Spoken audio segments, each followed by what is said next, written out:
ಆಮೇಲೆ ಇದು ಈ ಈ ಈ ಒಂದು ಪೂಜಾರಿ ಕುರಿತು ಒಂದು ಅದ್ಭುತವಾಗಿರ್ತಕ್ಕಂಥ ಒಂದು ಐತಿ ಇದೆ. ಅಲ್ಲಿ ಕಾಟು ಮುತ್ತಪ್ಪ ಅಂತೇಳಿ ನಾನು ಪೂಜಾರಿ ಅವ್ರು ತೋರಿಸಿಲ್ಲ, ಅದು ಮೂಲ ಪೂಜಾರಿ ಅವರು ಮೊದಲು ಪೂಜೆ ಮಾಡೋ ಅವ್ರ ಜೊತೆಗೆ ಇವರು ಆಂಜನೇಯ ಸ್ವಾಮಿ ಅವರು ಅಷ್ಟು ಭಕ್ತಿ ಭಾವದಿಂದ ಅವ್ರ ಜೊತೆ ಮಾತನಾಡ್ತಿದ್ರು ಅಂತಕ್ಕಂಥದ್ದು ಒಂದು ಏನು ಐತಿಹ್ಯ. ದೇವರ ಜೊತೆ ಮಾತನಾಡ್ತಿದ್ರು ದಿನಂಪ್ರತಿಯಾಗಿ ರಾತ್ರಿ ಅವರ ಜೊತೆ ಅವ್ರು ಮಾತನಾಡೋದು, ಅವ್ರು ಅಷ್ಟೊಂದು ಅವಿನಾಭಾವ ಭಕ್ತಿ ಅವರಲ್ಲಿ ಇತ್ತು ಅಂತ ಹೇಳ್ತಾರೆ.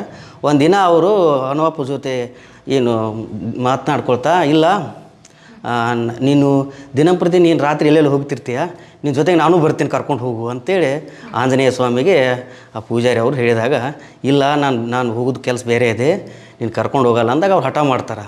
ಇಲ್ಲ ನಾನು ಇಷ್ಟು ಸಾರಿ ನಿನ್ನ ದಿನಂಪ್ರತಿ ಪೂಜೆ ಮಾಡ್ತೀನಿ, ನನ್ನೊಂದು ಸಾರಿ ನೀವು ಎಲ್ಲಿ ಹೊರಗಡೆ ಕರ್ಕೊಂಡು ಹೋಗಿ, ನೀವು ರಾತ್ರಿ ಎಲ್ಲಿ ಹೋಗ್ತೀರಿ ಅಲ್ಲಿ ಕರ್ಕೊಂಡು ಹೋಗು ಅಂದಾಗ ಅವ್ರು ಕರ್ಕೊಂಡು ಹೋಗ್ತಾರೆ ಅಂತೇಳಿ.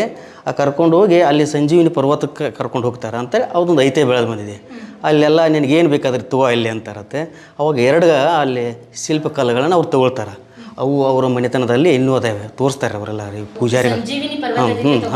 ಹಾಂ ಆಮೇಲೆ ಅದನ್ನು ಅವರು ಪೂಜಾರಿ ಅವ್ರಿಗೆ ಏನು ಹೇಳ್ತಾರೆ ಅಂತಂದರೆ, ಆಂಜನೇಯ ಸ್ವಾಮಿಯವರು, ನೀನು ನಮ್ಮ ಜೊತೆ ಬಂದಿರತಕ್ಕಂಥ ಈ ಒಂದು ವಿಷಯವನ್ನು ಯಾರಿಗೂ ಹೇಳಬಾರ್ದು, ಹೇಳಿದರೆ ನಿನಗಿದು ಒಳ್ಳೆಯದಾಗಲ್ಲ, ಕೆಟ್ಟಾಗತ್ತೆ ಅಂದಾಗ ಮತ್ತೆ ವಾಪಸ್ ಬರ್ತಿರ್ಬೇಕಾದ್ರೆ ಆ ಸಂಜೀವಿನಿ ಪರ್ವತದಿಂದ ಇವ್ರನ್ನ ಕರ್ಕೊಂಡು ಬರ್ತಿರ್ಬೇಕಾದ್ರೆ ಈ ಅದೇನು ಕಲ್ಲೋಳಿ ಸಮೀಪ ಕಂಡಂಗೆ ಅನಿಸಿದೆ ಅವ್ರಿಗೆ.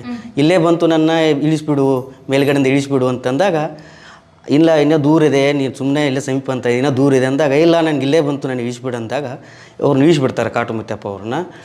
ಆಮೇಲೆ ಸುಮಾರು 6 ತಿಂಗಳು ಅವ್ರು ನಡ್ಕೊಳ್ತಾ ಈ ಊರಿಗೆ ಬರ್ತಾರಂತೆ. ಅಷ್ಟು ದೂರ ಮುಂಚೆನೇ. ಹ್ಞೂ ರೀ. ಆಮೇಲೆ 6 ತಿಂಗಳು ಬರುವಷ್ಟರೊಳಗಡೆ ಎಲ್ಲ ಪೂಜಾರಿ ಮನೆತನದವರು ಅವ್ರು ಏನೋ ಅವರು ತೀರ್ಕೊಂಡಿರ್ಬೋದು ಅಥವಾ ಎಲ್ಲೋ ಹೋಗಿರ್ಬೋದು ಅಂತೇಳಿ ಅವರೆಲ್ಲ ಕಾರ್ಯಗಳನ್ನು ಮುಗಿಸ್ಬಿಟ್ಟಿರ್ತಾರೆ. ಆಮೇಲೆ ಬಂದಾಗ ಅವ್ರಿಗೆ ನೀವು ಎಲ್ಲಿಗಿದ್ದು ಏನು ಅಂತ ಪ್ರಶ್ನೆ ಕೇಳೋಕ್ಕೆ ಪ್ರಾರಂಭ ಮಾಡಿದಾಗ ಅವರು ಹೇಳಿದರೆ ಆತಂಕ ಆಗತ್ತೆ ಅಂತಕ್ಕಂಥ ಒಂದು ಹಿನ್ನೆಲೆ ಒಳಗಡೆ ಅವ್ರು ಹೇಳಲಿಕ್ಕೆ ಹೋಗಲ್ಲ.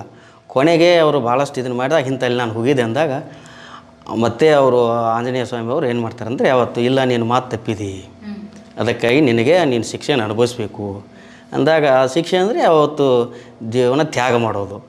ಅದಕ್ಕೆ ನಿನ್ನ ಕೊನೆ ಏನಾರು ಆಸೆ ಆದರೆ ಹೇಳಂದ, ಇಲ್ಲ ನಿನ್ನ ಒಂದು ಪೂಜೆ ಮಾಡಿದ ನೀರು ನನ್ನ ತಲೆ ಮೇಲೆ ದಿನಂಪ್ರತಿಯಾಗಿ ಬೀಳಬೇಕು, ನಿನ್ನ ನೆರಳಿನಲ್ಲಿ ನಾನು ಇರಬೇಕಂತ ಅದ್ರ ಎದುರುಗಡೆನೇ ನನ್ನ ಸಮಾಧಿ ಮಾಡ್ಬೇಕಂತೇಳಿ ಆ ಸಮಾಧಿ ಮಾಡಿರ್ತಕ್ಕಂಥದ್ದು ಒಂದು ಲೆಕ್ಕ ಇರ್ತಕ್ಕಂಥದ್ದು.